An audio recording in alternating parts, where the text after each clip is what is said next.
Nobody is saying his name out loud. Not in Tehran, not in Washington, not in the corridors of Riyadh or the intelligence ministries of Tel Aviv, but behind closed doors, in rooms with no windows and no recordings, the question being asked right now, the question that is reshaping the entire geopolitical calculus of the Middle East, is this. Is Iran's new supreme leader already a dead man walking? Because something happened. Something that cannot be explained away by official statements, cannot be buried under state media propaganda, and cannot be dismissed as coincidence by anyone paying close enough attention. In the span of a single operation, a single, catastrophic, deeply humiliating explosion, a significant number of Iran's most elite military operatives were erased. Not captured, not wounded, erased. And in the aftermath of that silence, the man now sitting at the apex of the Islamic Republic is not projecting strength. He is projecting something far more dangerous than weakness. He is projecting fear. This is not a story about a bomb going off. This is a story about what happens after the bomb, and why the tremors from that blast are still shaking the foundations of the most consequential theocracy on earth. Let's start where the official story ends, because that is always where the real story begins. The explosion that tore through the IRGC, the Islamic Revolutionary Guard Corps, the ideological backbone and military fist of the Iranian state, was not an accident. Security experts, regional intelligence analysts, and informed sources tracking Iranian military movements have made that much clear. The IRGC does not have accidents, not at this scale, not with this level of precision. When you lose that many senior operatives in a single blast, you're not looking at a gas leak or a munitions misfire, you're looking at a message, a deliberate, surgical, internationally calculated message. And it was received, loudly. But here's where it gets worse. The message was not just sent to the IRGC, it was sent to him, to the new supreme leader, the man who now holds the most powerful position in a country of 86 million people, who controls the most sophisticated non-state military network in the world, who oversees a nuclear program that has brought the planet to the edge of a new arms proliferation crisis. That man woke up one morning and discovered that his most trusted guardians, the men sworn to protect the revolution with their lives, had been vaporized. And the question he is now asking himself, the question that no amount of theological authority can silence, is not who did this. He already knows who did this. The question is, am I next? Think about what that means for a moment. Really think about it. The supreme leader of Iran is not a president. He's not elected. He does not face term limits or opposition parties or press conferences where uncomfortable questions can be deflected. He is, in theory, untouchable. The doctrine of Velayat-e-Faqih, the guardianship of the Islamic jurist, places him above all earthly accountability. He is the final word on war and peace, on nuclear decisions, on the fate of every protest. Movement that rises and falls in the streets of Tehran. He commands loyalty not through politics, but through theology.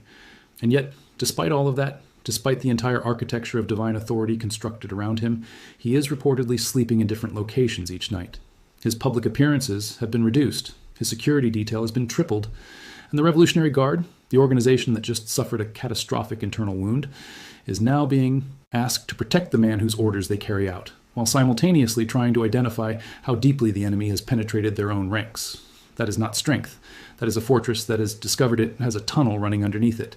Now, to understand the full weight of what is happening, you need to understand what the IRGC actually is. Because most people hear Revolutionary Guard and think of it as simply Iran's military. That would be like calling the Federal Reserve simply a bank. The IRGC is a state within a state. It controls somewhere between 30 and 40% of Iran's entire economy. It operates its own intelligence service, its own navy, its own aerospace division, and its own ground forces. It runs front companies across Europe, Asia, and Latin America. It funds and controls Hezbollah in Lebanon, the Houthi movement in Yemen, various Shia militia networks in Iraq, and proxy forces stretching all the way to the Mediterranean coast. The IRGC is not just Iran's military instrument. It is Iran's geopolitical identity. Without the IRGC, the Islamic Republic, as it currently exists, simply does not function. And someone just walked into the heart of it and detonated a bomb. According to informed sources with knowledge of the aftermath, the operational security failure revealed by this blast is deeply disturbing to Iran's military establishment. This was not a peripheral hit. The individuals killed were not foot soldiers. They were not administrative officers or logistical personnel. The operatives who died in this explosion were embedded within the IRGC's operational command structure. People who knew things, people who had access to things, people whose deaths create gaps, intelligence gaps, operational gaps, leadership gaps that cannot be filled overnight. And those gaps for an organization that depends entirely on secrecy and compartmentalization are potentially catastrophic. And this is where everything changes. Because when you kill people at that level, you are not just degrading military capacity. You're doing something far more sophisticated. You're sending a signal to every surviving IRGC commander that says, we know who you are, we know where you are, and we can reach you whenever we choose. That is not a military tactic. That is psychological warfare at the highest possible level. You're not trying to win a battle. You're trying to make an entire organization question its own invulnerability. And based on everything currently being reported out of Tehran, the security reshuffles, the communication blackouts, the quiet emergency meetings, that signal has been received and understood. But let's pull back further. Because the blast itself, as devastating as it was, is only one layer of a much deeper crisis. Iran right now is a country under pressure from every conceivable direction simultaneously. Its currency, the rial, has been in a state of near continuous collapse for years, eroded by sanctions, mismanagement, and the structural contradictions of a theocratic economy that simultaneously tries to attract foreign investment and fund global proxy warfare. Inflation is running at rates that are devastating ordinary Iranians, rates that, depending on the category of goods, have exceeded 100% annually in recent periods. The youth population, which makes up the majority of Iran's demographic, is profoundly alienated from the regime. The protests that erupted in 2022 following the death of Mahsa Amini never truly died. They went underground, they transformed, they became something the regime cannot fully see and therefore cannot fully control. Read that again. They became something the regime cannot fully see, because visibility is everything to an authoritarian government. When you can see the opposition, you can name it, imprison it, discredit it, martyr it if necessary, and then reframe that martyrdom. But when the opposition becomes diffuse, when it lives in private conversations and encrypted channels and the quiet rage of a generation that has simply stopped believing, you cannot fight it with guns. And the Islamic Republic, which has always known how to fight with guns, does not have a doctrine for that. Layer on top of that the nuclear situation. Iran's uranium enrichment has reportedly reached levels of up to 60% purity, dangerously close to the 90% threshold required for weapons-grade material. The IAEA, the United Nations nuclear watchdog, has repeatedly flagged Iran for non-cooperation, for blocking inspectors, for failing to explain traces of enriched uranium found at undeclared sites. The international community's patience is not simply running thin. In certain capitals, it has already run out. Behind the diplomatic language of continued dialogue and constructive engagement, there are very real military contingency plans being dusted off and reviewed, and the men in Tehran know it. So imagine now being the new supreme leader. Imagine sitting at the center of that storm, a shattered economy, a restless, potentially revolutionary population, a nuclear program that is simultaneously your greatest bargaining chip and your greatest liability. Proxy networks across the region that are under increasing pressure from counteroffensives, Israeli strikes in Lebanon and Syria, and American interdiction operations against Houthi supply lines in the Red Sea. And now, this. A massive explosion that has torn open the IRGC from the inside. An enemy that has demonstrated, in the most visceral possible way, that your inner sanctum is not a sanctum at all. What do? According to analysts tracking Iranian decision-making patterns, the new supreme leader faces a trap with no clean exit. Option 1, respond with force. Launch a retaliatory strike, activate proxy networks, escalate. This is what the hardliners within the IRGC are demanding. They are furious. They are humiliated. And within authoritarian military organizations, humiliation is uniquely dangerous because it corrodes the one thing those organizations depend on, the belief in their own invincibility. But escalation carries enormous risk. A direct Iranian military action against the presumed actor behind the explosion risks triggering a response that Iran's already strained military infrastructure cannot absorb. This is not 2006. This is not even 2019. The adversary's capabilities have grown. Iran's vulnerabilities have deepened. The calculus is not favorable. Option 2, absorb the blow and stay quiet. Diplomatic silence, internal reshuffling. Attribute the blast to something innocuous. Bury the casualty figures, and let the state media apparatus do what it does, manufacture a version of events that the domestic audience will be compelled to accept. This is the safer short-term choice, but it comes with its own catastrophic cost, because the IRGC is watching, the hardliners are watching. The factions within the regime who have never fully accepted the new supreme leader's authority, who view him as a political appointment rather than a divinely ordained successor, are watching. And what they see, if he absorbs this in silence, is a leader who cannot or will not protect the revolution. In Iranian political theology, that is not just a policy failure. That is a legitimacy crisis. Here's where it gets worse still. Because there is a third dimension to this crisis that almost nobody in Western media is discussing. The question of succession. The question of what comes after. The previous Supreme Leader, Ali Khamenei, spent 34 years constructing an architecture of power that was inseparable from his personal authority. The networks, the relationships, the theological credibility, the institutional memory, all of it was tied to one man. When the Islamic Republic began the process of identifying and transitioning to a successor, it was doing something that authoritarian theocracies almost never managed to do cleanly. It was trying to transfer personal power into institutional power, to make the system bigger than any individual. The new Supreme Leader was supposed to be the test case for that transfer, the proof that the Islamic Republic could survive its founder-era figures and emerge as a self-sustaining ideological state. But now, less than, depending on when you are watching this, months or just over a year into his tenure, the new Supreme Leader is presiding over the worst internal security breach in the IRGC's history, an economy in structural crisis, a nuclear standoff with the world's most powerful military alliance, and a domestic population whose patience has been tested to the absolute limit. The transfer of power did not produce stability, it produced vulnerability. And Iran's enemies, all of them, are watching that vulnerability with extraordinary attention. What most people are not seeing is the second-order effect of that vulnerability. Because when a Supreme Leader appears weak, the factions beneath him do not simply wait, they maneuver. In the hierarchy of the Islamic Republic, power is not just about the Supreme Leader, it is about the IRGC command structure, the Assembly of Experts, the Guardian Council, the heads of the major bonyads, the vast religious foundations that control enormous portions of the economy. Each of these power centers has its own interests, its own preferred outcomes, its own reading of what this crisis means and what it requires. And right now, all of them are recalibrating. All of them are asking the same quiet question. If this leader cannot hold the line, who can? That is a question that, once it starts being asked, does not stop. The real story, and this is what the headlines are missing, is not about an explosion.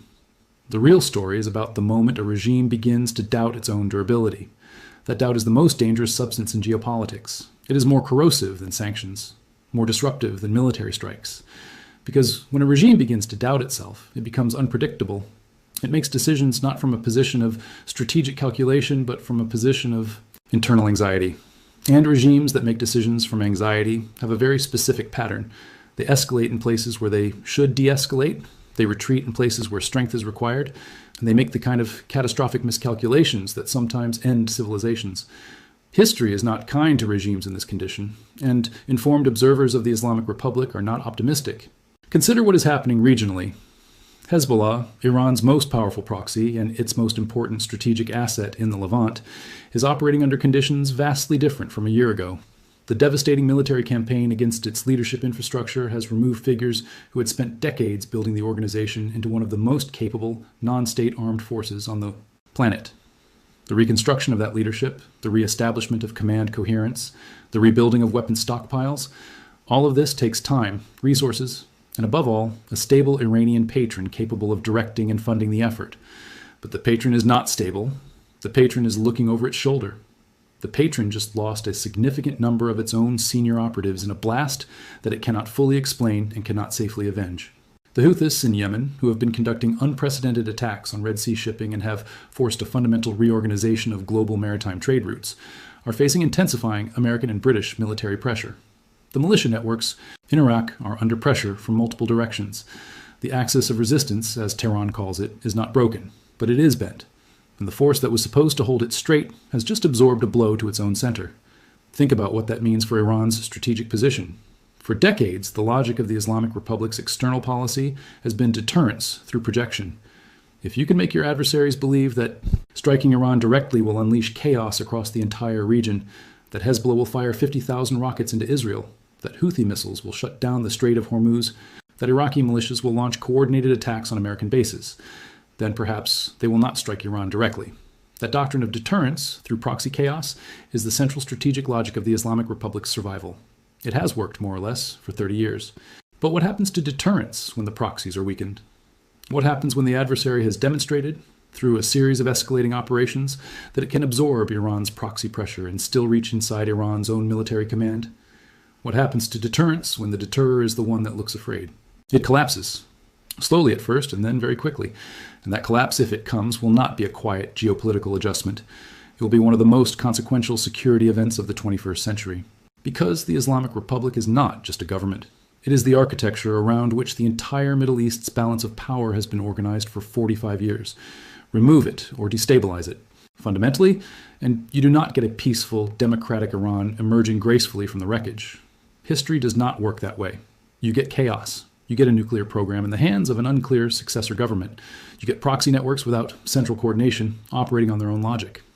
You get a power vacuum in one of the most resource-rich, strategically critical corridors on the planet, being filled by competing regional powers and external actors all simultaneously, none of them with the same interests. This is not a problem that goes away if the regime falls. In some scenarios, this is a problem that gets dramatically worse. And yet the regime, staying together in its current configuration, under its current leadership, with its current vulnerabilities, also creates enormous problems. Because a regime that is afraid is a regime that may reach for the nuclear option, not as a last resort, but as a first line of deterrence. Because a regime that is losing its grip on its proxy network may try to reassert control through direct military action in ways that trigger the very conflict its deterrence doctrine was designed to prevent. Because a regime whose supreme leader fears for his own life may make decisions that are not rational by any conventional geopolitical standard. The people who should be losing sleep over this are not just in Tehran, they are in Washington, and Brussels, and Jerusalem, and Riyadh. They are in Beijing, which has invested heavily in Iranian energy and does not want the disruption. They are in Moscow, which has built a peculiar and transactional partnership with Iran around their mutual adversarial relationship with the West. They are in every capital that has a stake in the stability of oil markets, of shipping lanes, of nuclear non-proliferation regimes that are already under strain from multiple directions, simultaneously. Because what is happening in Iran right now is not an isolated crisis. It is a pressure point on an already overpressured global system. And pressure points, when they finally give way, do not give way quietly. So where does this end? The honest answer, the answer that anyone who is truly paying attention will give you, off the record, in the rooms where the real conversations happen, is that nobody knows. The variables are too many. The actors are too numerous. The historical precedents are too imperfect. Now, what we know is this. A new supreme leader, who was supposed to symbolize continuity and stability, is now a man on the defensive. The organization that was supposed to be his sword and shield has just bled publicly and catastrophically. The enemies of the Islamic Republic are more capable, more coordinated, and more willing to act than at any previous point in the Republic's history. And the internal fractures that have always existed within the regime, the tensions between pragmatists and hardliners, between those who want sanctions relief and those who view any compromise as apostasy, are now being pulled apart by the centrifugal force of crisis. What does a cornered supreme leader do? What does an organization that has just been humiliated do? What does a regime that can no longer project invulnerability do when invulnerability was the only thing standing between it and the question it has never been able to answer, the question of whether the Islamic Republic, stripped of fear and theology and oil money and proxy power, can actually command the genuine loyalty of the people it governs? Those questions are in the air over Tehran right now. They are in the explosions that the state media tries to explain away and cannot. They are in the security reshuffles and the midnight relocations and the emergency meetings, where men who have spent their lives projecting absolute certainty are sitting in silence, trying to calculate odds they have never had to calculate before. Something is building. The blast was not the end of something. It was the beginning. And the new supreme leader, sitting somewhere in a room that changes every night, surrounded by guards from an organization that just proved it can be penetrated, knows it. He knows that the next question is not whether something is coming. The only question that matters now, is whether it arrives before he can do anything to stop it. And nobody, not in Tehran, not in Washington, not in any of the rooms where these decisions are quietly being made, knows the answer to that yet.